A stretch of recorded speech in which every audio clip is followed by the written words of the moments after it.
Welcome to Chillin' 101. We hope this video helps.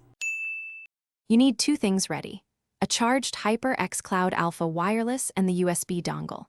Plug the dongle into a front or rear Ps5 USB port. The dongle creates the low-latency wireless link. Power on the headset and press, and hold the headset pairing button until the LED flashes. This forces pairing mode. Once done, the dongle and headset should negotiate automatically. Make sure no other HyperX dongles are nearby to avoid cross-pairing. Now move to Ps5 audio settings to complete the connection. Once the dongle and headset pair, go to Settings, then Sound, then Audio Output. Choose USB headset as the output device so game audio routes through the headset.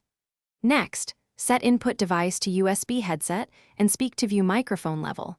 Adjust input volume if your voice is too quiet or peaking.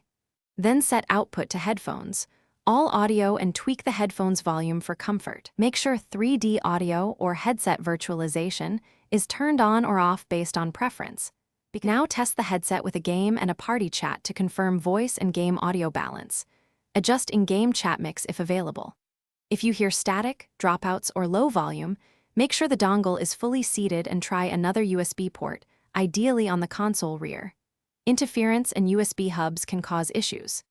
If pairing fails, power cycle the headset, hold the power button for 10 seconds to reset, then reinsert the dongle and repeat pairing. That reset fixes most stubborn connection problems. Thanks for watching. Consider subscribing if we helped you.